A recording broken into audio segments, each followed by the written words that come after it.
Good morning. It's time to wake up, y'all. You're listening to the Armchair Quarterback Show. We're here weekdays on CBS Radio, YouTube Live, the Armchair Quarterback Show, your first choice for Southern sports talk. Good morning, Mr. Sean O'Toole. Good morning, Mr. McMahon. And I don't know much, but I know one thing.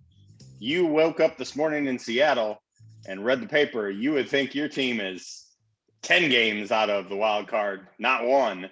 Oh, Lord, do we got to get into some trades this morning, because I don't know what the Poto's doing, but he doing something. Ain't good something, though. Hi, I'm Mac McGinn. I don't know much, but I know one thing. I will never respond to Sean O'Toole during an important baseball game ever again, you jinxie bastard, with the Aaron Nola thing. You're listening to the Armchair Quarterback. Got some friends coming over. Not a big thing. We're just going to watch the Nebraska game. Oh, football. Sure. Mm-hmm. Good guess. I would have invited you, but I know you're not a football fan. No, I'm not. So, great. You've got plans doing something you like. I've got plans doing something I like. So, it's good. Well, maybe we'll hang out later, after everybody's gone. Yeah, great. Yeah. Well, this sucks. I'm sorry, I got bored and drifted off. Where exactly in the interaction did the sucking lie? Leonard just realized that Benny's been hiding him from her friends because he's a tiny little man who flies kites. Oh, that certainly would suck. Armchair. Community Access Channel. He's the armchair quarterback. He's full of beer and he's full of snacks. The all-American man. With a cool one in his head. Hey, howdy, hi, top of the morning to you. Welcome to the Armchair Quarterback Radio Show. Mac McGee and Sean O'Toole. Sean, how the hell are you, sir? It's a good night when the Tigers and the Braves win. It's an even better night when the Tigers, Braves, and the Giants all win. We got a lot to get into today. I'm very excited to talk about Iowa State because that good football team. We got that on the way. It's Iowa Day here on the Armchair Quarterbacks. So don't say that we, ignore all, that we only talk Southern football. We're going to talk Iowa State, who is very good this year, and Iowa, who's got a chance to be Iowa-like football, where you might underestimate them and you might be wrong. So you never know. Very wrong. Before we dive into that, Major League Baseball, their trading deadline's coming up, and trades went down last night. Here's the thing. If you went to bed last night, you probably think that the Phillies have Tyler Anderson on the way. They don't. You would be wrong. The Mariners jumped in front of them and grabbed Tyler Anderson. The essentially what happened was the trade fell through, and there were some questions about one of the prospects. I believe it was his health concerns. And while the Phillies were scrambling, trying to figure it out, they were backstroking a little bit, saying it is what it is, blah, blah, blah, blah. They said, right, cool, we'll send him to Seattle. Winner, chicken dinner. And Seattle now has Tyler Anderson, a lefty who's not he's not going to set the world on fire, but he's a bit of an innings eater. He's got an okay, I think he's got a 1.2 whip. And I think I saw it was about a high 3 ERA. He's not going to this isn't like Jose Barrios going to your team or something like that, but it makes it interesting because at the same time, Seattle goes out and they make another deal with an in-division rival who, by the way, happens to be in town playing you. You send one of your best bullpen pieces to them so that you can so that you can get a controllable infielder for the next 4.5 seasons that they are very high on. Obviously, if they sent Graveman with his 0.2 ERA to the Astros. And then they also get a reliever in Joe Smith. I get the reason why they're doing this, and I'll tell you why I think they're doing it more than anything else, Sean. The lesser known Seager is a free agent. Kyle.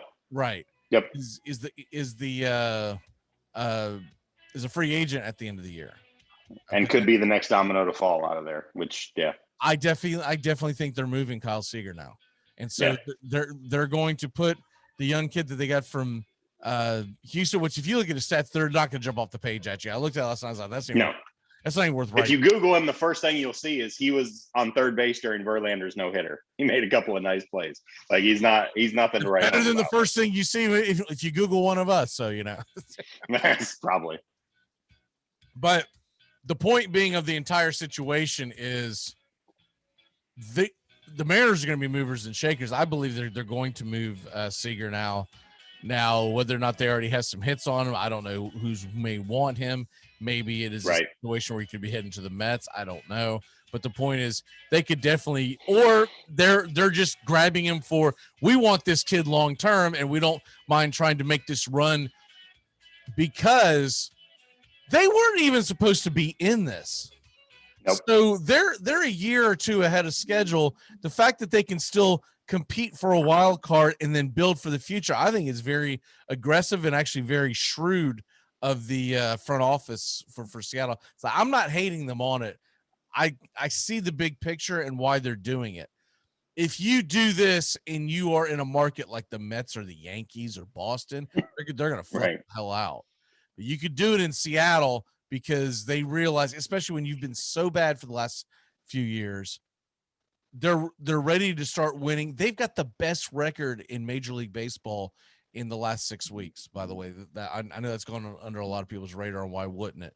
But let's go ahead and dive into the first quarter of the Armchair Quarterbacks today, because the trade possibilities are now endless. One of the reasons is Washington's officially out. Strasburg, neck surgery, he's gone. So he's done for the year. That means that Scherzer's heading somewhere, and he's supposed to pitch tomorrow night. Sean, I don't think he goes to the post. I think he gets moved before then, or they just don't move him in anticipation of trading him by Friday.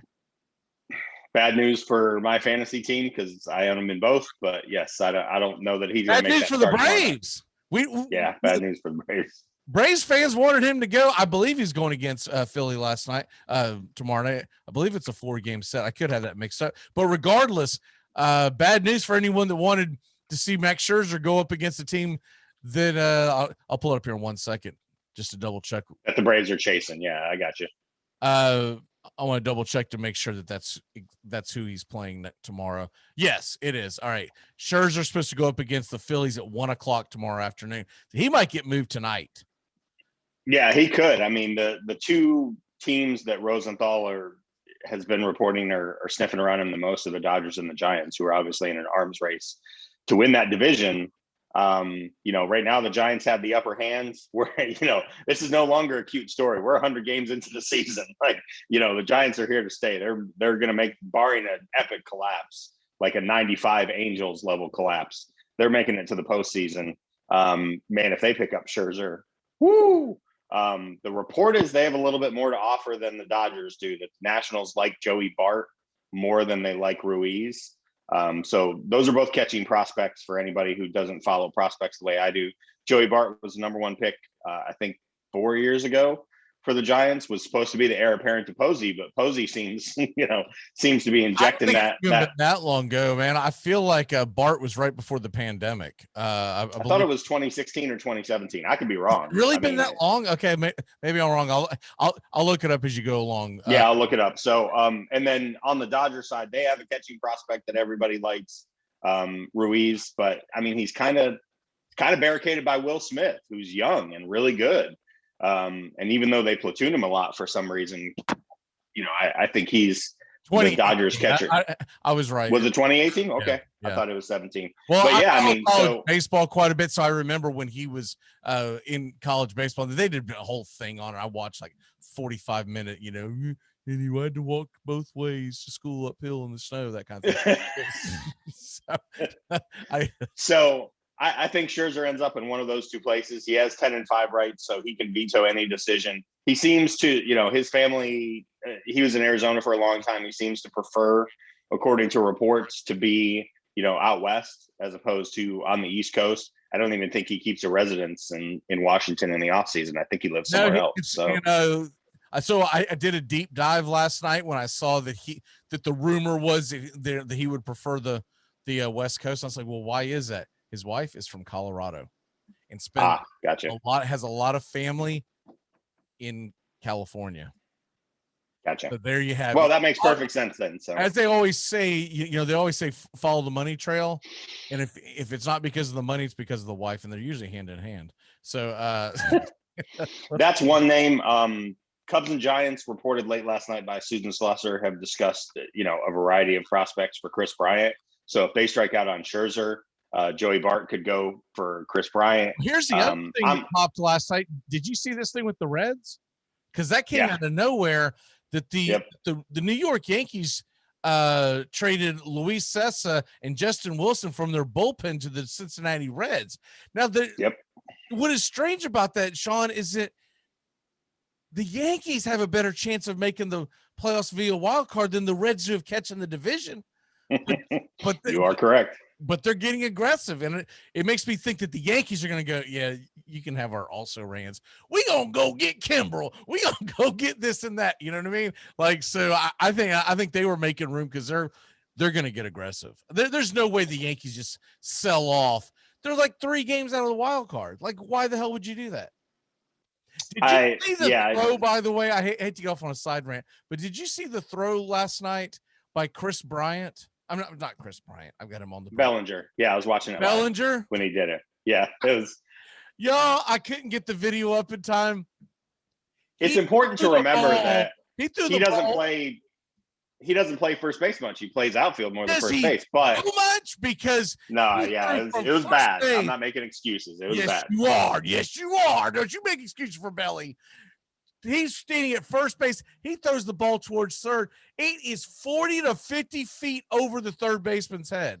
It's not even close. It was like if you were playing. If the net wasn't up, it would have killed a mother of 3. It was it was like if you were playing football and they put a blindfold on you and you thought the guy was going deep and he ran a button hook. It was like that. It was that bad. And he just kind of looking around and go, what in the hell did I just have? Right. He had that California, I visited the dispensary in the middle of the afternoon look on his face. He was like, I was like, and every Dodgers, every Dodgers fan is saying, oh, now you've got an arm. Now you've got an arm. Where the hell was that the other day? All right. So anyways, back to the rest of the story, as they say.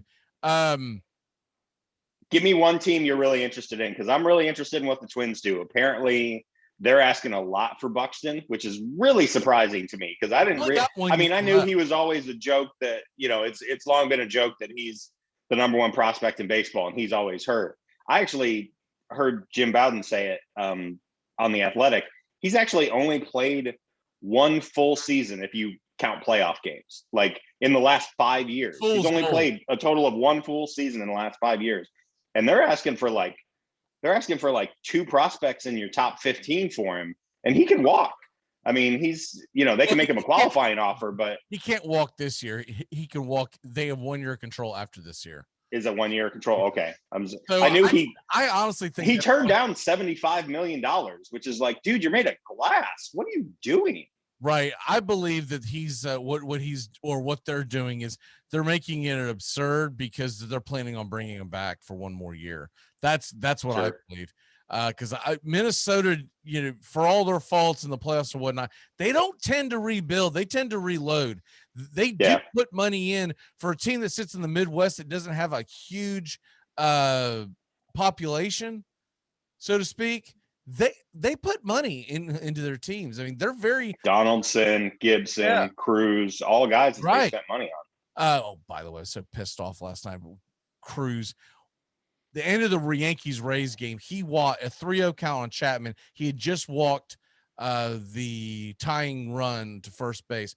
A 3-0 pitch, Chapman guzzled one down the middle. It was a little inside, so I got it. But then he took another fastball just like that for the second pitch, and then on a 3-2 count whiffed at a slider. I'm like, dude, if you just would have the reason why they call you King Kong, man, swing that damn bat, swing that building, slam this. Brought you to slam that ball out the building, not sit there and to watch yourself, just work yourself into a nightmare against that bazooka arm. I know he's had struggles, but I think Cruz was trying to get walked to try to, because we need you on first base because you're such fleet of foot. Let's do that.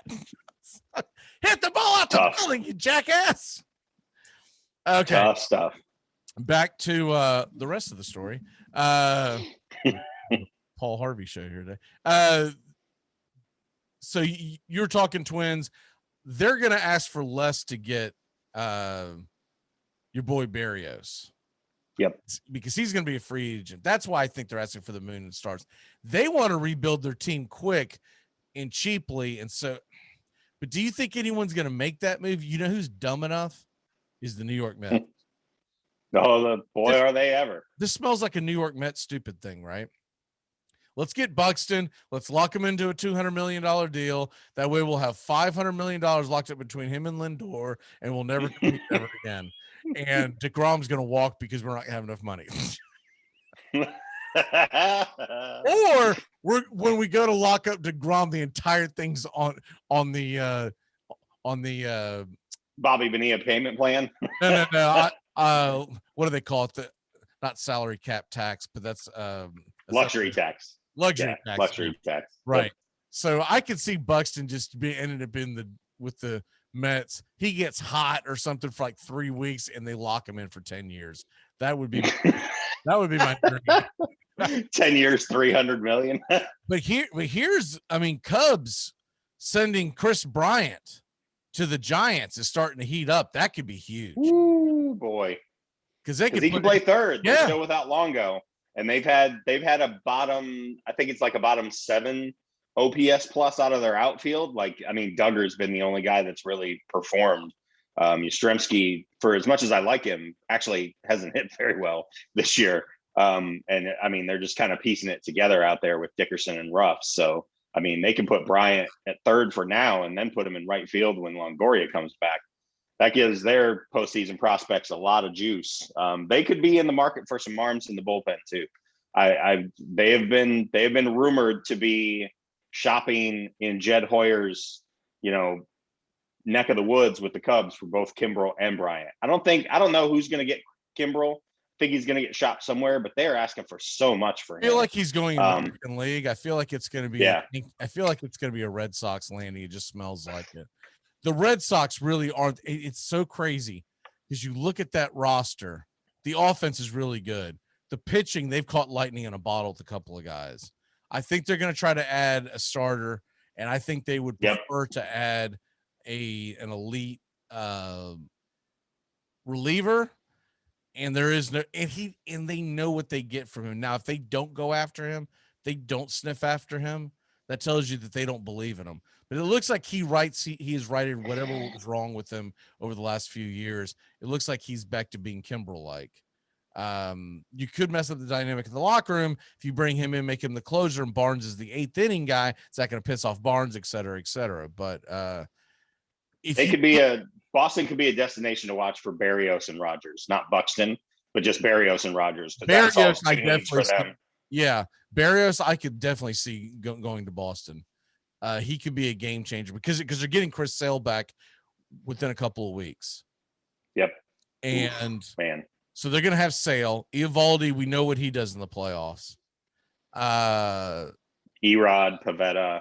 Right now, Richards. I'm looking for a Boston-Houston showdown in the ALCS.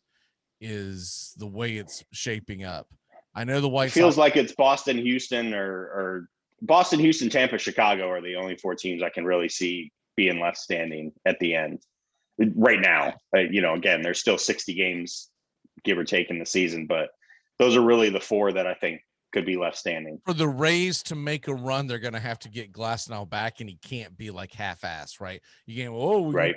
We're going to just try to limit him to 2 innings. Like he's got to be Glasnow going in there, getting 6-7 innings, and they're going to have to make some kind of move in the overall trade deadline, some kind of a starting pitcher, maybe not a Berrios, but they need to make a move, Sean, where I'm saying a guy can go in and you can expect him to at least eat 6 innings every time he goes out and pitches over these next few weeks. Does that have to be elite?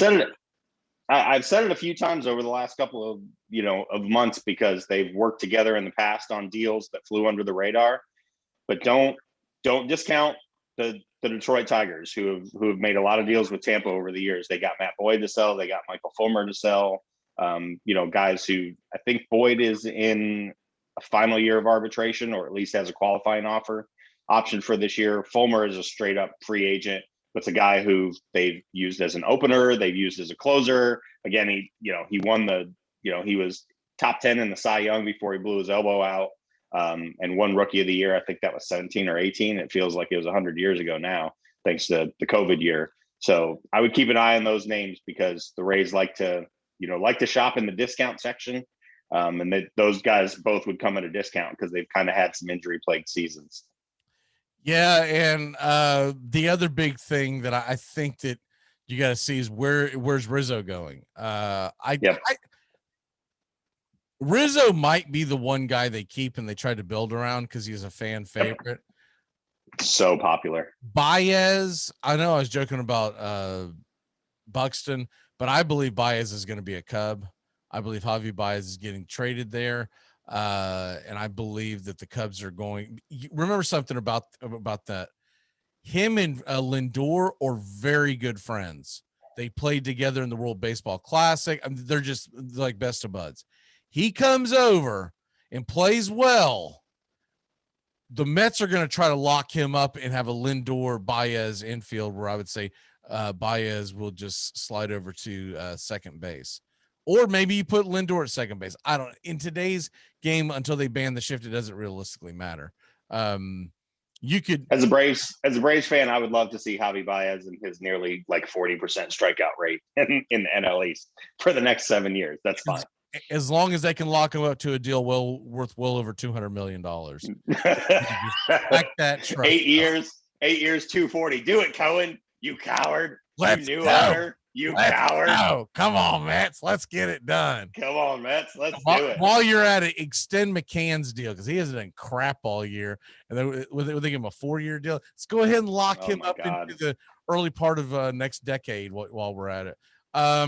Real quick before we hit the break, couple of teams who are going to be out there making major moves. The Dodgers, because need so much. They just started pitching. I mean, Bauer's not. You're not seeing Bauer again this year. I'm sorry. I don't think you are either. They just extended his thing.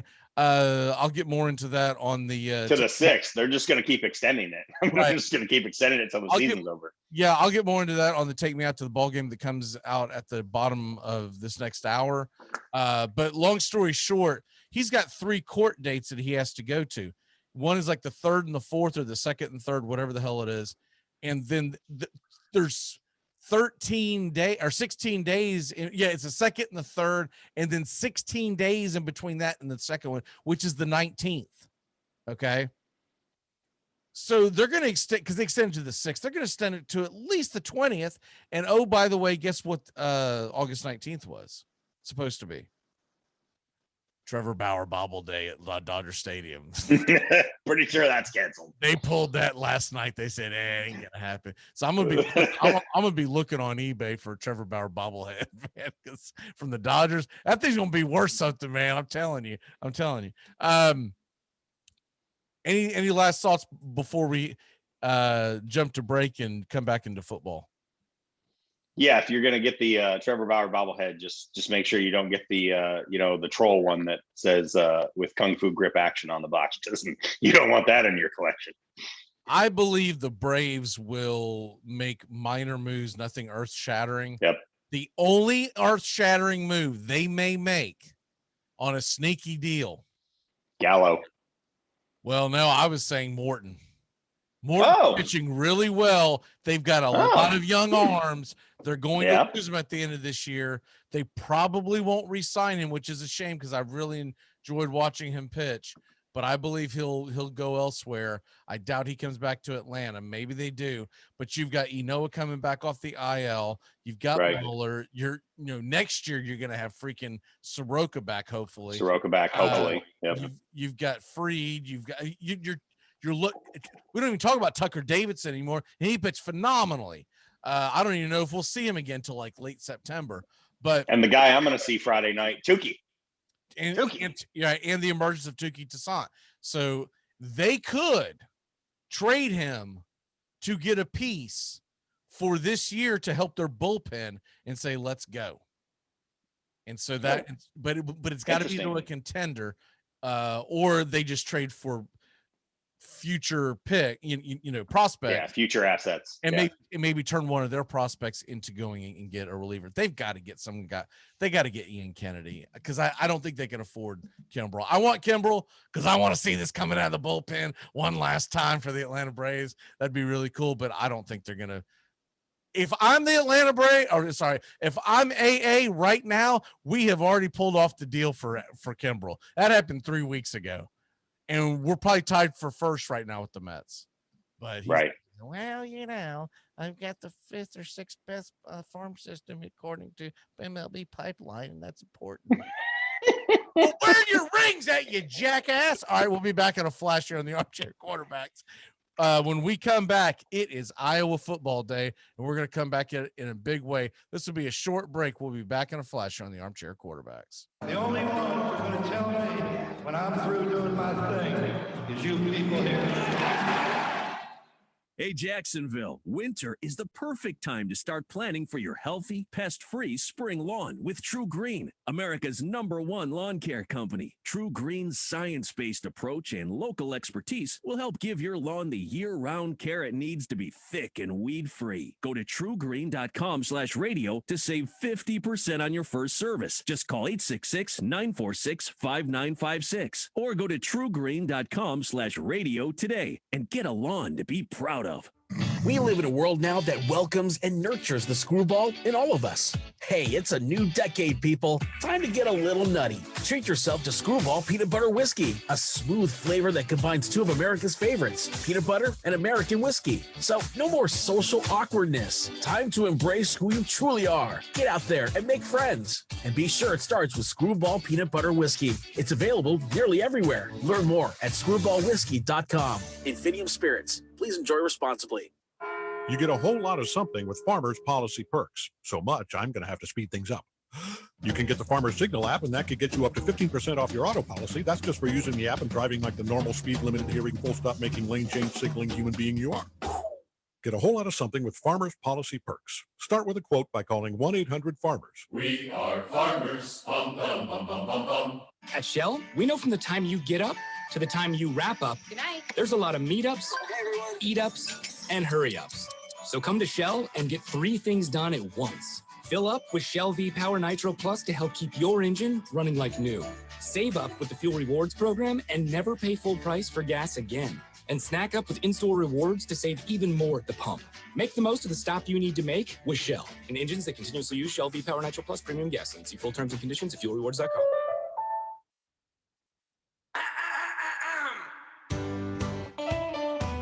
Saturday mornings, 8:30 Eastern. Dixie Football Nation is back and better than ever. We've got Tony Agolini, Matt Carr, Tones Ariola, Bobby and Angelo, along with Mac McGee this fall. Dixie Football Nation heads to the gridiron, talking ACC, SEC, the Big Ten, and all the big games throughout the college football land. That's Dixie Football Nation, 8:30 Eastern, 7:30 Central, Saturday mornings on the Armchair Quarterback Show's YouTube channel, going live. Or catch the instant replay.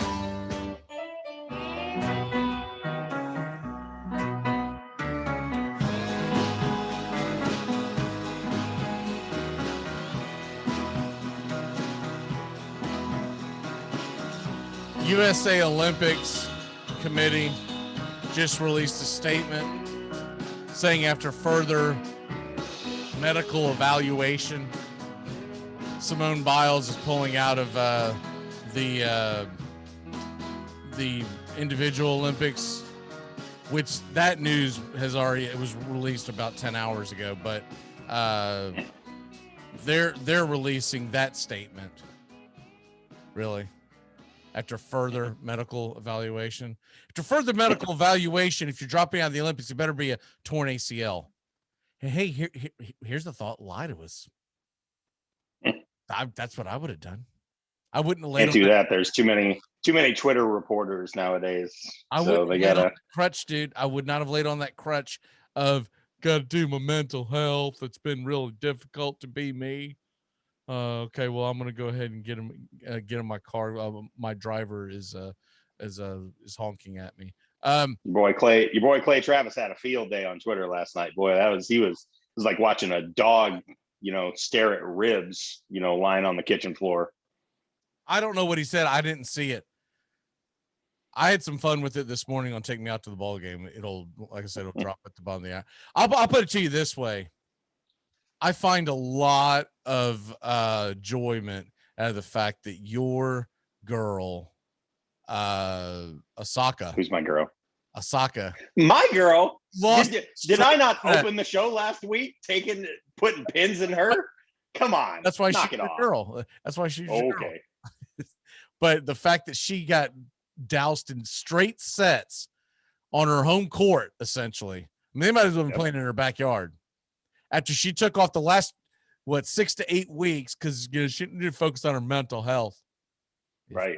Focus on these. While she had 19 magazine covers coming out, which was part of my opening last week. And of course, she played the victim on that too. Oh, that was several weeks ago, boy. Well, maybe that led to your mental health. I'll tell you the biggest thing that I would be upset about this, and then we'll jump on to the football. If I am one of your sponsors, screw you, man. I'm dropping you. I'm running, jumping ship as fast as I can. 2020 can't cut bait fast enough. Sean, 2024, if Biles comes back, she's an alternate. We'll see what happens when we get out there. We'll see how. Wasn't this her 4th Olympics or 3rd? I mean, they don't usually do as many as she's already done. This is 3rd? It's at least her 3rd, because 16 was the one where she really shone. Yeah, that just seems like a long way from now. I mean, even it's only years though, man, because you start qualifying for it next year. So it's a lot quicker than normal because you don't have the 4-year break. I'm not saying she's going to do it. I'm saying she could do it. Most of them end up just going and doing it professionally and say to hell with it. Yeah. And even though they're not any good and they're not elite anymore, they end up drawing big time money. I think the first person I think of is the figure skater Christy Yamaguchi, who made a fortune after doing auditorium shows. Yep. And they asked her later on down the road why she didn't compete in more Olympics. She said, I didn't want to hurt my brand. And so this is what happened to Simone Biles. For people that miss it and think it's really got something to do with mental health, you're an absolute sheep. You're absolute sheep. You're a fool. I watched it last night. I happened to wake up in the middle of it being aired, whether it was a rerun or whether it was live, according to NBC, I don't know. But she missed the landing. Yeah. She busted ass, basically missed the landing and immediately left after that. Started putting on her shirt and clothes and pants and saying, y'all will be great. Y'all will be great. I can't handle this. I got to be here. And then the jackass stood in the building, quote unquote, cheering them on. You could do it. You could do it. You could do it, girl. You can't do it. Shut the hell up and get back in the locker room. Bye-bye. Bye-bye. Take your ass back to the United States or wherever the hell you want to go, because we're trying to focus on something. And I don't need you as a distraction. I speak on this from my many years of performing gymnastics in big situations. Usually around last call. Okay. But anyways, and rant on all of that. Let's dive into football. Let's get the Iowa Hawkeyes out of the way, because the Iowa State Cyclones are much more intriguing. But Iowa, look, every year you figure Iowa's good for somewhere between 7 to 9 wins. Yep. Even on years when they're not that good, they can still sneak into the Big Ten title game. That's sure can, especially in the West, which is, usually Wisconsin and Iowa, it's pretty much the jam. I mean, Northwestern upset the apple cart last year, but it's usually Wisconsin and Iowa. So brief disclaimer, Kirk Ferentz is in his 23rd season. He had a pretty tough year last year, man. Guy tested positive for COVID, had some pretty bad symptoms. And there was a lot of pretty tough reporting about the Iowa program, in the middle of the season, basically, and coming into the season. Yeah, all the concerning claims. Yeah, previous strength and conditioning coach, Chris Doyle, was relieved of his duties, and he'd been there for a long time.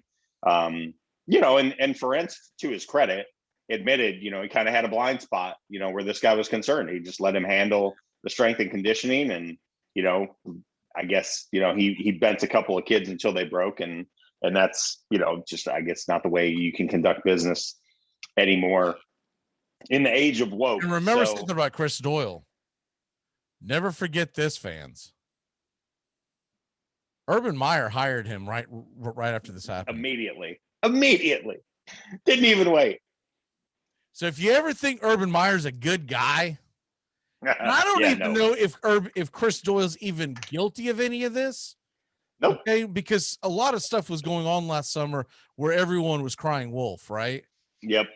But why the hell do you hire this guy? I mean, dude, that's not the look you want. You get him cleared of all of his charges and give him another chance. I get that. This is not the look you want. So anyways, that's just a side note for the Jaguar fans and Gators and Ohio State fans. I know a lot of people still love Urban Meyer, but bro, if you don't think that guy is just filthy, you're just wrong. You're wrong on so many levels. Filthy. So couple notes about just kind of depth and what's returning. A lot of hard hits to graduations and to the NFL. I don't have the exact numbers. You might have them as far as the guys returning on offense and defense, but I counted at least 7 or 8 last night that are not returning on both sides of the ball. Yeah, they've got 5 guys on offense returning, and they've got 7 guys on defense. But the guys that they lost on defense were basically their entire defensive line and that's where their bread was buttered.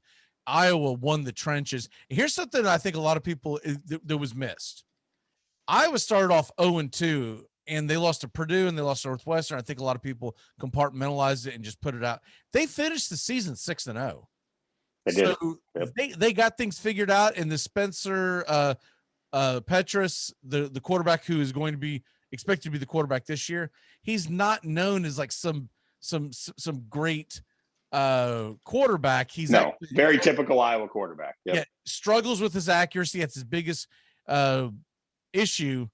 But they've got a running back, Tyler Goodson, who was all Big Ten. They've got an All-American center in Linderbaum. And they've got Sam Laporta, who a lot of people think could be the next great.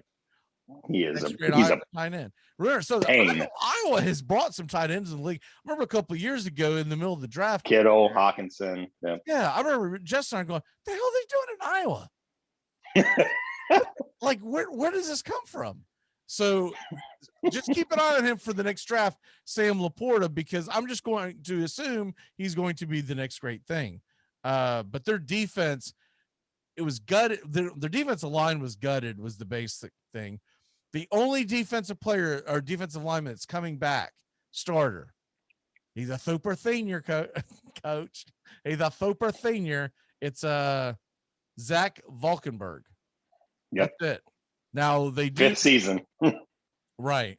Now their entire secondary returns, and I think it's going to be a typical Iowa year where they're going to move the ball on the ground with Goodson, and they're going to try to lean on their defense. But my feeling, Sean, is that defense won't be up to par at the beginning. It'll take them a while to mesh, and they'll finish off strong. But when you start off with Indiana, Iowa State, and then you've got Penn State and Wisconsin in October, I still see this team getting to about 7-5, 8-4, going to a decent bowl game. But that's the ceiling for me, mainly because I think this team's going to start off 0-2. I think Indiana's going to beat them. I think Iowa State's going to beat them. So it's going to be a tough road after that to try to. I'm going to guess 7-5, because when you lose your first 2, it's really hard to rattle off that many wins down the stretch. What say you? Yeah, I agree. And I mean, they're going to want to control the ground. They're going to want to control the line of scrimmage. That's always been the trademark of Ferentz's teams. And you're trying to replace 2 defensive linemen who were drafted in the first 2 rounds of the draft, and Davion Nixon and Chauncey Golston. They're just gone. And you're not going to replace that overnight. You're just not. I really believe in Phil Parker. He's a good defensive coordinator, but their strength is on the back end, not in the lines. So you're going to be able to run on them. And look at what they start with. I mean, right out of the gate, you're starting with the Hoosiers, and then Brees Hall and Brock Purdy come, you got to go to Ames and face Brees Hall and Brock Purdy, who we're going to talk about in a second. You're starting off 0-2. And, Penn State's at home, but you're at Wisconsin, at Northwestern, and one of the last three, Minnesota, Illinois, and at Nebraska. I just don't think they'll run the table there. One of those three, they'll get tripped up. So 7-5. It's a bad sign when I always get my books. So I read both of my college football books, and then I always say I'm going to grab two outlets on the web just so that it's updated. And it's bad when the basic theme was in bragging on that punter from Melbourne, Australia. Like, he could be one of the best punters in the nation. Well, that's probably because you get so much practice. So that's not good, And look, can we stop with punter and kicker culture? I had enough of it during the Florida State Miami game last year when we, this is like 30 minutes on College Game Day about the Miami dude with the tattoos and the mustache, and he looks 50, 32 years old. Can we just stop with punter culture? Nobody cares. Right. You were there to make sure that you don't do something stupid and shank it out of bounds, and that's about it. There's one punter in the history of football in the NFL Hall of Fame in Canton, and most people don't think he should be in. So he's just he's the first one that was any good. So they put him in. Ray Guy. That's it. Stop with punter culture. Did Ron Stark not make it? He should have. I don't know. I thought Ray Guy was the only punter in Canton. I could be wrong about that. For another time. Yeah, well, the thing is, you probably will never see another one again because the game has changed so much, right? Yep. By the way, Ron Stark is still kicking. He's 77, lives in Plainfield. But Ron Stark, for people who don't remember him, was a punter at Florida State and then went on to the Colts for years. And but the game has changed so much. Back then, when Ray Guy and Ron Stark were considered the two best punters in football. Yep. They were needed because you punted about 5 to 7 times a game. Now, yes, man, you did. You punt that much? No, I guess Ron Stark didn't make it. He should have been. He punted from 82 to 97. But 4-time Pro Bowler. The GOAT. Anyways. The GOAT of punting. If you punt that much now, your coaching staff's looking for a job. Reggie Roby. Yep. I would put Reggie Roby in that conversation too. What I loved about him is he always wore the wristband and would start the timer when he punted because he wanted to know his hang time. that was swag before people knew what swag was. All right, let's go ahead and move on to Iowa State. Things that are team that shouldn't be punting very often this year. Should not. This team's loaded. 19 of 22 starters are back, including 2 Heisman candidates at quarterback and running back. Right. You get 2 Heisman candidates in the same backfield. Brees Hall, people who haven't seen him play, wow, he can run. And then Brock Purdy, he is the brother of Purdy down at Florida State. But Chuba. Yeah. I think he pronounces it Chuba, but whatever. Is it Chuba? I think if you call him Chuba, he says you're fat shaming him. Or calling him a pervert. Anyways, Brock Purdy is going to most likely be day 1, day 2 at the very latest draft. Mm-hmm. He is going to be a top pick. Barring injury. A lot of people thought he was going to come out this year. It was a little strange that he didn't, but I think he read the room and felt like he's got a much better chance of going higher if he comes back one more year. And if he puts a team together like I can see, we won't do our predictions right now for conference. We're going to hold off for that until about a month from now. But this team is right there for the Big 12 championship, in my opinion. And I think it's Big 12 or bust. And they might even be college football playoff or bust. That's how high the expectations are. Well, I agree wholeheartedly. Would Yeah, that I be- agree wholeheartedly. I mean, What if Iowa State makes the college football playoffs and Oklahoma and Texas laying an egg in the SEC? Nah, man, we're good. We don't need you. hey, I mean, listen, there's a lot of, we haven't talked about the whole big, I'm sure you have on other shows about the whole Big 12, splintering thing and Oklahoma and Texas leaving. I mean, there's a lot of scuttlebutt that the Big Ten's going to be sniffing around if those teams are just left standing there to grab. I mean, Iowa State is going to be choice one. I believe for the Big State, Ten. I believe Iowa State ends up in the Big Ten. I do too. It makes sense. I mean, you stick them in the West, and the only I don't want to see that. Yeah, the only thing that would stop it that a lot of people don't understand with these things are you got to think about the big picture and whether or not Iowa would raise Cain about it, and do they have enough? Which they would, but if the other 11 teams or 12 teams in the conference all want it, then you're outvoted. Yeah, it just really depends because that's what kept Florida State out of the Southeastern Conference for decades. And Florida State finally became a very attractive spot. And the ACC gave Florida State an offer they couldn't refuse. Then the SEC came calling, and Florida State's like, "What are you nuts? Do you realize what they're going to give us for the first several years we're in the ACC? Nah, man, we good." But that kind of stuff, it was just like the A&M thing. He hasn't said one word about it since. But when it first happened, the athletic director and the president both spoke out against having Texas coming back to the SEC, and everyone's forgotten about that. And then all of a sudden, the last several days, I haven't heard him speak out at one iota, not one bleep about it. And I guess money talks and everything else walks. Back to Iowa State really quick, because I want to talk about the defense for a minute, because I don't think the defense gets nearly the attention that it should. I mean, they have probably, I wouldn't even say probably, they definitely have, the best linebacker in probably all of college football. Mike Rose. Yeah, Mike Rose. They're loaded at cornerback and in the back end. All of their cornerbacks and strong safeties are returning guys, I think, except for one. I mean, this team is ready to roll, man. I mean, this could seriously be, you said it, I don't want to do a lot of hyperbole, but you look at their schedule, at Oklahoma is definitely the toughest game that's on the schedule, in my opinion. They start off Northern Iowa, at UNLV, at Baylor, home for Kansas.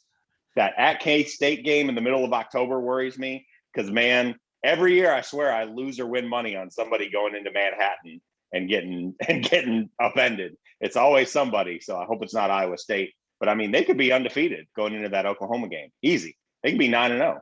I wasn't laughing at you. I saw the clip again of Bellinger. What I forgot about the first time we mentioned it, he double pumps. He did. He double pumped. And then literally. Well, he faked the second, and then he threw to third, and it was like 50 feet over the net. And he was like, oh, man, I got that bad dispensary today. Oh, California juice. Oh, man. See, what had happened was. All right. Yeah, so this is the way I look at this. They've got 2, maybe 3 games that they're concerned with this year.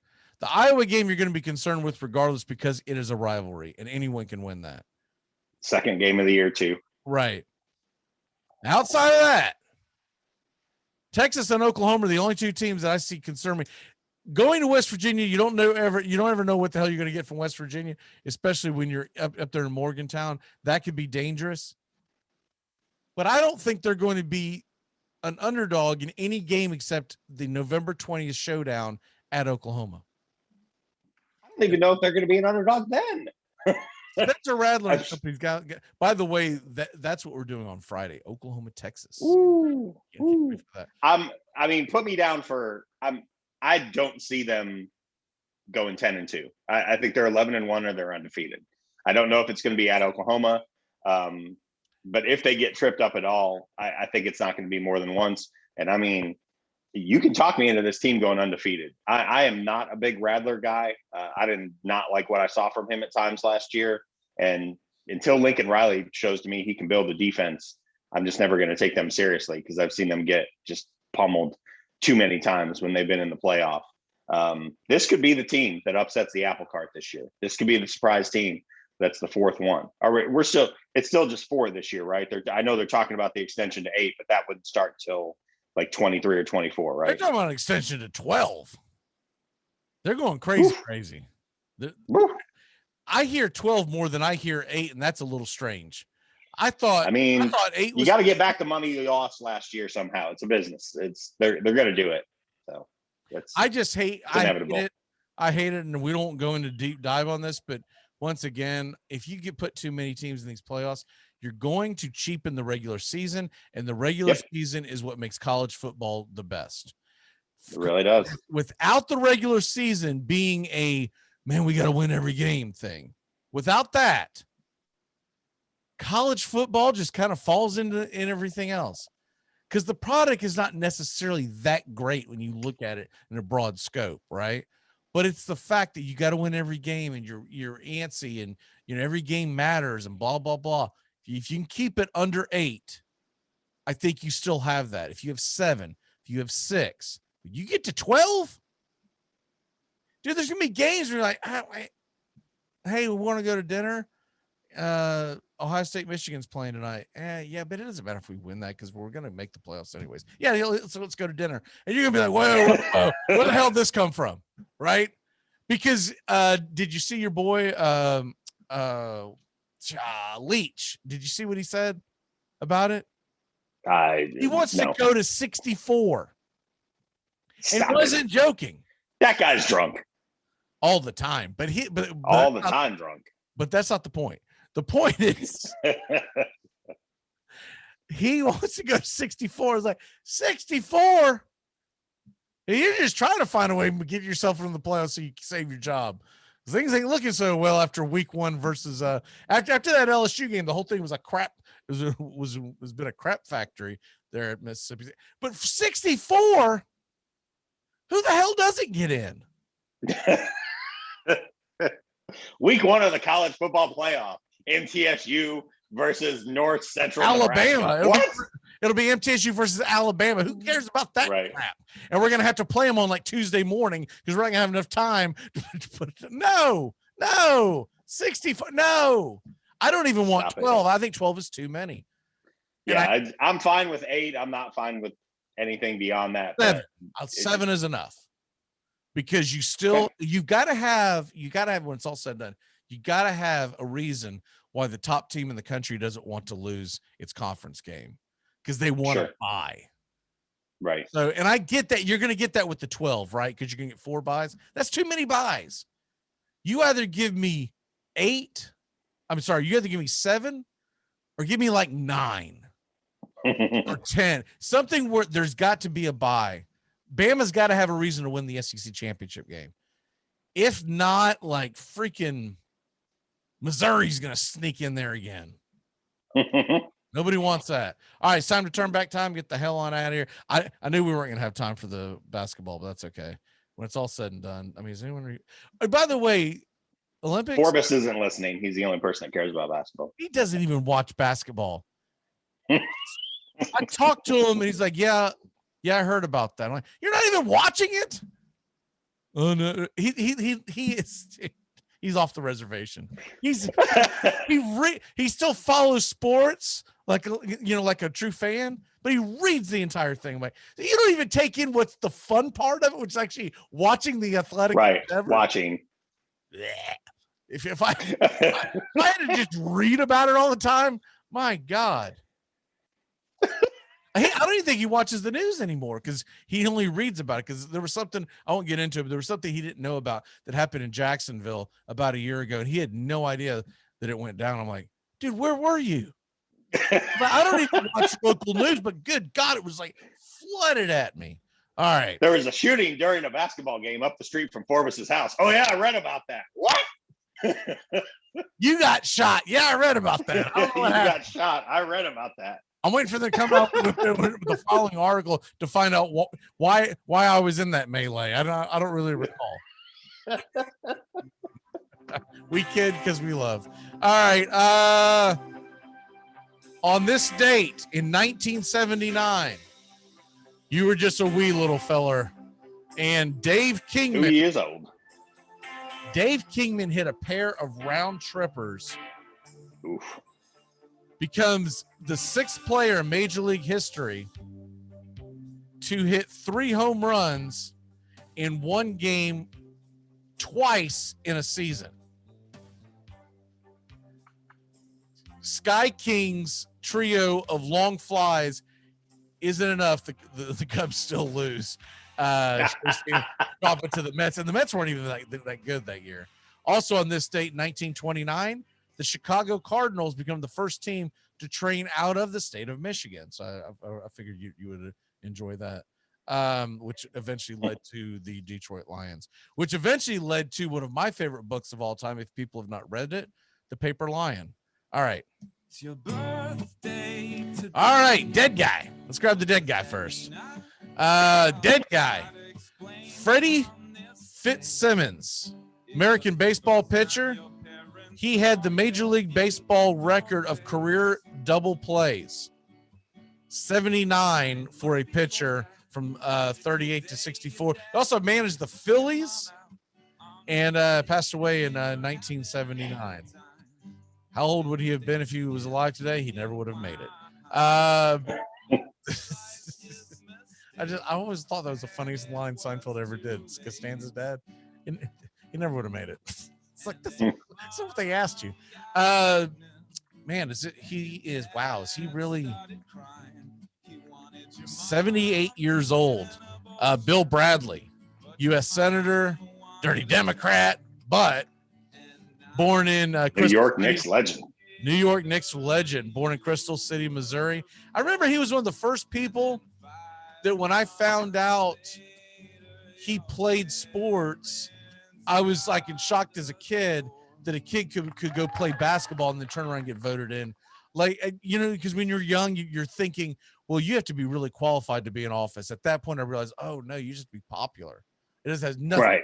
Like, popularity contest. It was like that groundbreaking moment in my head as a kid. I was like, oh, you don't actually have to be good at politics or good at passing bills. You just have to be popular. That's how you get in there.